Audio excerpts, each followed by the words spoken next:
Hello and welcome to Lavneesh sir की class. आज की ये शिक्षा निदेशालय राष्ट्रीय राजधानी क्षेत्र दिल्ली की वर्कशीट नंबर 23 जो कि कक्षा 7वीं के विद्यार्थियों के लिए है, यह ली गई है हिंदी विषय से। और आज इसमें हम समझेंगे संज्ञा को। संज्ञा याद तो है ना, थोड़ा बहुत हमने क्लास 6वीं में किया था, कोई बात नहीं, भूल गए तो हम आज फिर से उसको एक बार याद कर लेते हैं और उसके आगे कुछ और भी समझेंगे। तो चलिए शुरुआत करते हैं मेरे साथ और समझने की कोशिश करते हैं। प्यारे बच्चों, इन वाक्यों को पढ़िए। सुभद्रा ने सुहास को पढ़ाया। मुंबई में ईडन गार्डन नहीं है। महाभारत की रचना वेद व्यास ने की थी। इसमें रेड हाइलाइटेड वर्ड्स हैं, उन पर ध्यान दीजिएगा। बचपन की तरह की नादानी अब बुढ़ापे में कहाँ रह गई है। कक्षा में सभी विद्यार्थी झुंड बनाकर खड़े थे। इन वाक्यों में मुंबई, ईडन गार्डन, महाभारत, सुभद्रा, सुहास, वेदव्यास आदि विशेष स्थान, पुस्तक अथवा व्यक्ति के नाम हैं। ध्यान दिया आपने कि ये जो नाम है वो किसी न किसी स्थान, पुस्तक या व्यक्ति के नाम है। इस तरह कक्षा, विद्यार्थी, झुंड आदि जाति विशेष के या समूह के नाम है। यानी विद्यार्थी, इससे ये तो नहीं पता चला ना कि कौन सा विद्यार्थी। विद्यार्थी मतलब सारे विद्यार्थी, तो एक समूह का नाम हो गया। कक्षा, ये भी एक समूह का नाम है। अगर दिया होता कि प्रथम कक्षा तो हमें पता होता कि प्रथम कक्षा, लेकिन कक्षा तो समूह है। बचपन, पवित्र, नादानी, बुढ़ापा आदि भावों के नाम हैं। जो ये भाव होते हैं, अतः किसी वस्तु, व्यक्ति, स्थान, भाव एवं अवस्था के नाम को संज्ञा कहते हैं। फिर से बोलूं, किसी वस्तु, व्यक्ति, स्थान, भाव एवं अवस्था के नाम को संज्ञा कहते हैं। अवस्था मतलब जैसे बुढ़ापा, जवानी और बचपन, ये सारी क्या है, अवस्थाएं हैं। ठीक है। और भाव क्या होता है, जैसे प्रसन्नता, ये भाव है ना, प्रसन्न हो रहा है। या दुख होना, दुखी होना, ये भी एक भाव है। या क्रोधित होना, क्रोध आना, ये भी एक भाव है। तो इसको भी हम संज्ञा ही कहते हैं। अब ये जो हमने सारे समझे कि वस्तु, व्यक्ति, स्थान, भाव, अवस्था के नाम को संज्ञा कहते हैं, अब हम इसको अलग अलग करके देखते हैं। तो देखिए, संज्ञा के 3 भेद होते हैं। व्यक्तिवाचक संज्ञा, जातिवाचक संज्ञा और भाववाचक संज्ञा। बस नाम अभी समझो, फिर इसके बारे में हम और समझ रहे हैं। क्या बोला मैंने? व्यक्तिवाचक संज्ञा, दूसरा जातिवाचक संज्ञा, तीसरा भाववाचक संज्ञा। तो देखो, व्यक्तिवाचक संज्ञा किसे कहते हैं?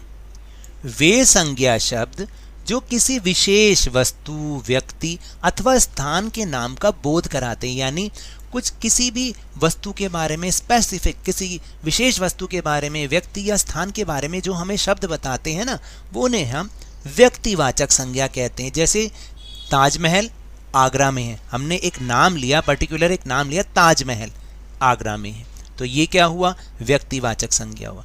जैसे मान लो मैं एक नाम ले कि राहुल एक अच्छा लड़का है, तो मैंने नाम लिया ना एक व्यक्ति विशेष का कि राहुल, तो राहुल क्या हुआ? व्यक्तिवाचक संज्ञा हो गया। इसी तरह से आगे लिखा है कल्पना चावला कोलंबिया में थी। नाम ले रहे हैं हम किसी का, व्यक्ति का या वस्तु का या स्थान का नाम अगर लोगे तो वो व्यक्तिवाचक संज्ञा हो जाएगी। समझ में आ रहा है? फिर उसके बाद है जातिवाचक संज्ञा।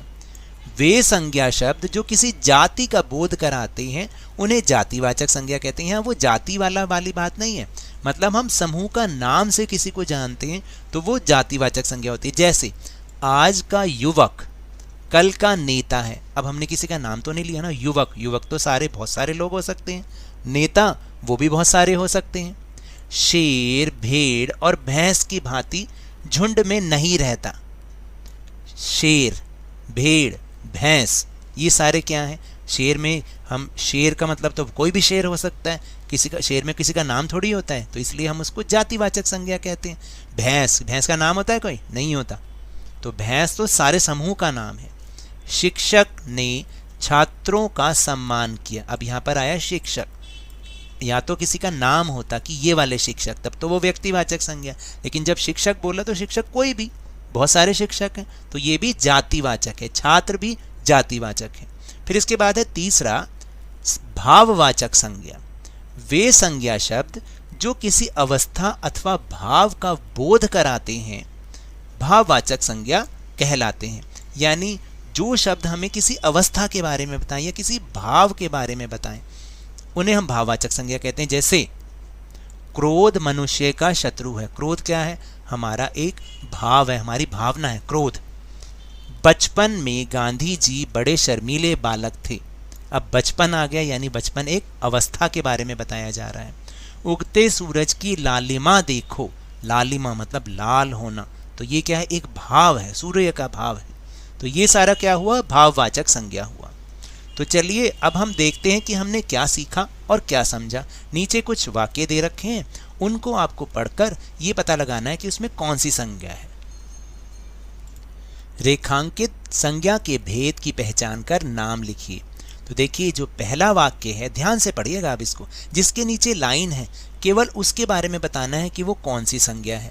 जैसे पहला वाक्य है एवरेस्ट नेपाल की सीमा में है। अब हमने नाम लिया है ना किसी का एवरेस्ट, ये तो नहीं कहा कि पहाड़, तो एवरेस्ट नाम लिया तो ये हो गया व्यक्तिवाचक संज्ञा।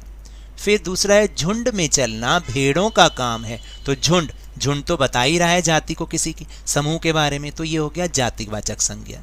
फिर क्रोध अक्ल को खा जाता है। क्रोध क्या हुआ? ये भाव हुआ, हमारा भाव है, तो ये हो गई भाववाचक संज्ञा। फिर नारी की दशा से देश का, यहाँ पे कोनी का है, इसको मिटा दो, देश का दृष्टिकोण पता चलता है। तो नारी और देश ये क्या हुए? जातिवाचक हुए, क्योंकि किसी विशेष नारी का नाम नहीं लिया गया, किसी विशेष देश का नाम नहीं लिया गया, तो इसलिए ये क्या हुआ? जातिवाचक संज्ञा। फिर है ताजमहल के चबूतरे की लंबाई और चौड़ाई बराबर है। तो लंबाई और चौड़ाई, तो ये भी एक जातिवाचक है, क्योंकि इसमें हमें कुछ बताया नहीं गया कि कितनी है या नहीं है, बस बोल दिया लंबाई, तो लंबाई तो कुछ भी हो सकती है, तो इसका मतलब भी ये जातिवाचक संज्ञा हुआ। फिर इसके बाद देखिए लिखा है लाल किला दिल्ली में है।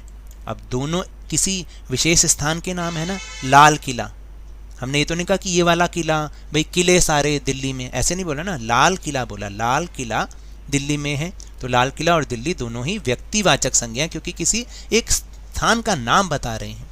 फिर है राहुल को गुस्सा आ गया। तो इसमें राहुल रेखांकित है, तो राहुल क्या हुआ? किसी व्यक्ति का नाम है, तो ये भी व्यक्तिवाचक संज्ञा हुआ। फिर इसके बाद है मेरे घर में आम का पेड़ है। तो जो पेड़ है वो जातिवाचक संज्ञा है, ठीक है। तो इसलिए क्योंकि पेड़, हालांकि आम बताया है, अगर वो पूछते आम तो हम कहते कि भाई ये व्यक्तिवाचक संज्ञा है, लेकिन अब पेड़ बोला तो वो जातिवाचक संज्ञा है। फिर सदा सत्य बोलो। सत्य एक भावना होती है, तो भाव है हमारा, भाववाचक संज्ञा। वे बुढ़ापे से दुखी हैं। तो बुढ़ापा क्या है? एक अवस्था है, एक स्टेज है हमारी, तो ये हुआ भाववाचक संज्ञा। तो अब आपको समझ में आया?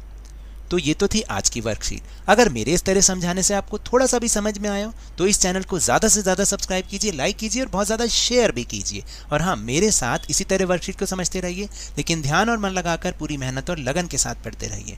और अगर आपको कोरोना वायरस से बचना है ना, तो 2 गज अथवा 6 फीट की शारीरिक दूरी का पालन जरूर करें और मास्क जरूर लगाएं, क्योंकि जब तक दवाई नहीं तब तक कोई ढिलाई नहीं। धन्यवाद।